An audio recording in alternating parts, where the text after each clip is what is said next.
Welcome to The Explainer. Today, we're diving into something really crucial, forging a strategic mindset. We're going to take this powerful idea and turn it from something kind of abstract into a clear, actionable tool you can start using like today. So let's start with a question that gets right to the heart of it for so many of us. You know that feeling, right? Being incredibly busy, your calendar is just packed with tasks. But is all that activity actually adding up to real, meaningful progress?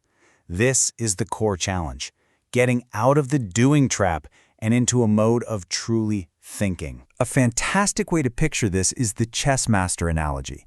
Think about it. An amateur player, they're probably only focused on their very next move. But a master sees the entire board. They get how moving one little pawn right now can set them up for a checkmate 10 moves down the line. That is a strategic mindset.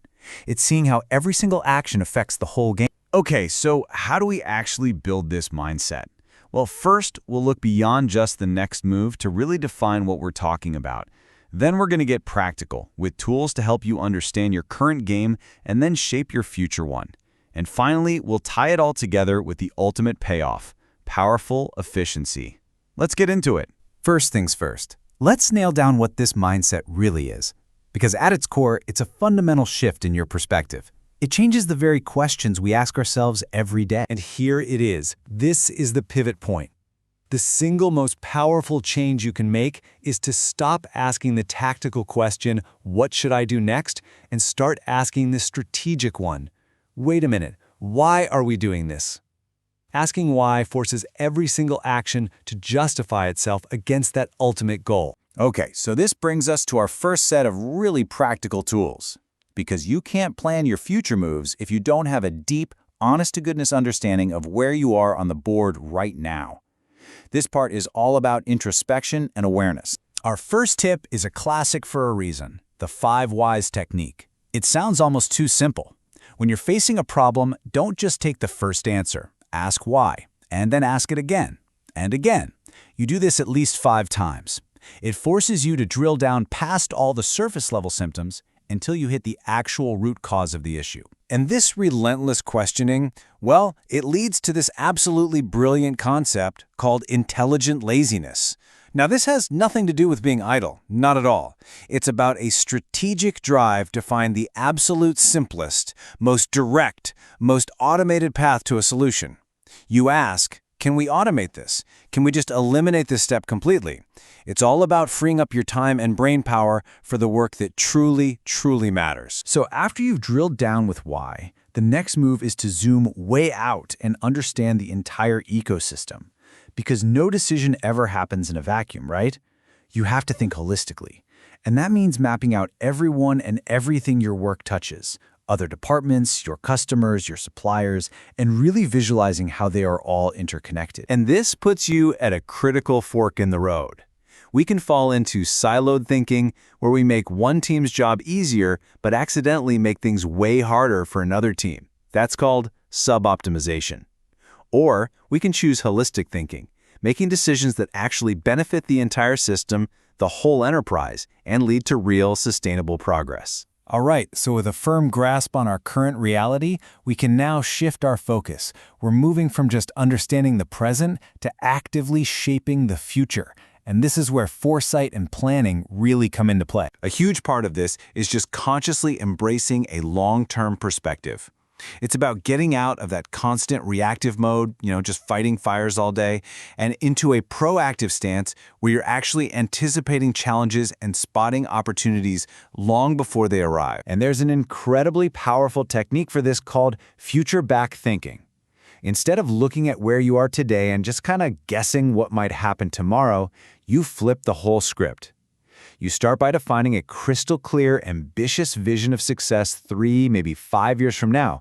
Then you work backward from that future to figure out what you have to do today to make it happen. The process itself is just so powerful. You start way out there, defining that big vision for 3 to 5 years from now. Then you work backward. Okay, to get there, where do we have to be in 2 years? And to get there, what critical decisions must we make this year? It all boils down, step by step, to the immediate actions you need to take today. It turns a vague dream into a concrete, actionable plan. Now, to really stress test that beautiful plan of yours, there's this amazing tool called a pre-mortem. Here's how it works.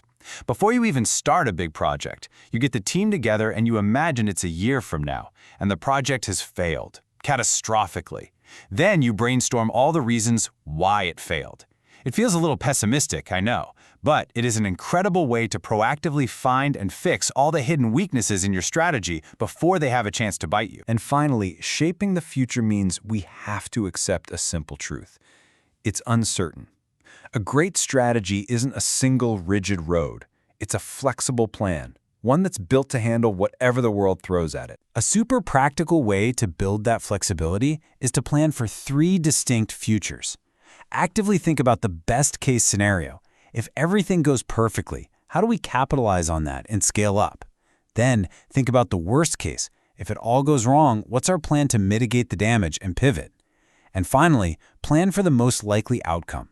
Having a plan for all 3 makes you resilient and ready to adapt, no matter what happens. So after all this work, understanding our game, shaping our future, we arrive at the ultimate payoff. And this is where it all clicks together in a really powerful, tangible way. Honestly, if there's one key thing to take away from all this, it's this quote right here. We so often chase efficiency like it's the goal, but true, lasting efficiency isn't a goal you aim for. It's the natural consequence of doing the strategic thinking properly in the first place. And this is why it matters so much. When your high-level strategy is crystal clear and it's connected to your day-to-day actions, the results are undeniable. Waste just diminishes because you're no longer doing pointless work. Your resources get optimized because they're all focused on the right things. And your entire process just becomes streamlined. This is how you unleash your true potential. So the blueprint is right here in front of you. You have the tools to shift from just doing to truly thinking. So we'll leave you with this final thought, to move you from learning to actually doing. Looking at your own board, at your own game, what's the first strategic move you're going to make?